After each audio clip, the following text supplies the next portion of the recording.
সাংরংশালহর কমলপুর থানানি মেথিরমিয়া আমজেনি সারা ভারত কৃষক সভাতে সিপিএম নি আদং সমীর দাসি নগ আসমসা হরজলাই বাসামানি বাই খামুই থাফলা সাখা খুংনি দং থাইনক পাটিমুনি কোকটমা মানকিনো পাটিমুঠায়া থাঙ্গু সগৈকা ফায়ার সার্ভিস নি আদং রক আসলনি পাটিমুनु দুই নকফাং সমীর দাস সাকা সাংরংশালহর নগ কাইসা পানা তংমানি আবনি বাগৈ নগবু বরক বাংমা ফাইজাক তংমানি আবাই জরনো আসমসা নগনি কোনাও হরজলাই বাসামানি নুখা হরজলাই বাসামানি নুখা হানকেনো আমসানি লোকরক সিরিং Mawkdok খ্লাইকা Han কোকটমা রহর Sakha fire service নি আদং রকনো কোকটমা মানকিনো ফায়ার সার্ভিস নি আদং রফাই হরব থারমানবে ইয়াফা ফাইকা হরজলাই আপাটি মুগো 25 লাখ রাং মারিনি তেরা মুগক লাইখানি সাকা নকফাং পাটিমুনি কোকটমা মানকিনো ফাসলো পাটিমুঠায়া থাঙ্গু সগৈকা সিপিএম দলাই হাঙ্করনি তাংফাং অঞ্জন দাস নখবই থেকুবান আদং রক মেথিরমা গ্রামের আমার নাম সমীর দাস, আমার বড় ভাইয়ের নাম হচ্ছে গৌরাঙ্গ দাস।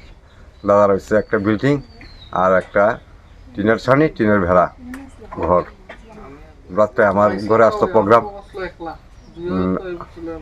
গান গাইতেছে অনেক লোকে, প্রায় 20-25 জন লোকে কীর্তন আসতো ঘরের ভিতরে। তো দাদা আসতো, বৌদি আসতো, বাইরে আমরা আসতাম, ঘরের থেকে বাইরে আমরা বই আসতাম, বাইরে খিচড়ি টিচড়ি পাক হইতেছে, এখানে আসলাম। তো সময় হঠাৎ দেখি আগুন ওই কোনার মধ্যে। এরপরে পেট্রোলের গন্ধ, দৌড়ে আইলাম, ফায়ার সার্ভিস ফোন করলাম।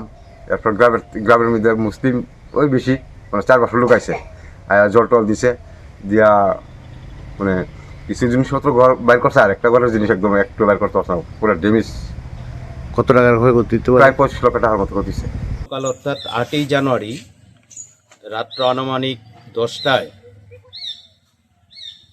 কমলপুর মহকুমার পশ্চিম কুচাইনালা গ্রাম পঞ্চায়েত তার একটি পাড়া মেথিরমিয়া, এই মেথিরমিয়ার সমীর দাস, গৌরাঙ্গ দাস দুই ভাই একত্রে থাকেন।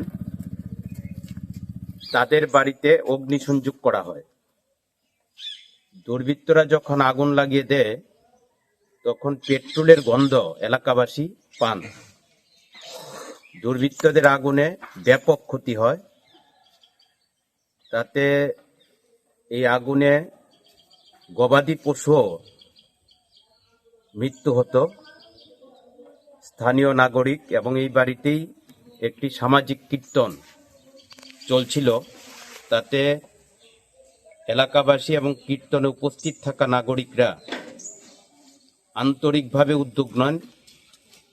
তারা আগুন নিয়ন্ত্রণে আনার জন্য চেষ্টা করেন। এই সময়ের মধ্যে ব্যাপক ক্ষতি হয়ে যায়। পরবর্তী সময় কমলপুর অগ্নি নির্বাপক দপ্তরের কর্মীরা আসে, তারা শেষ কাজটা সম্পন্ন করেন। 2018 সালে সরকার পরিবর্তনের পর এই পরিবারে ব্যাপকভাবেই একের পর এক আক্রমণ হয়। সমীর দাসের দোকান ছিল মানিক ভান্ডার, প্রকাশ্য দিনের বেলা এই দোকান ভাঙচুর করে লুটপাট করেছে সমস্ত জিনিস। এখন পর্যন্ত এই দোকানে আর বসতে পারেনি। বাড়ির কয়েকবার পুকুরে বিষ দিয়ে সমস্ত মাছ শেষ করে দেওয়া হয়েছে।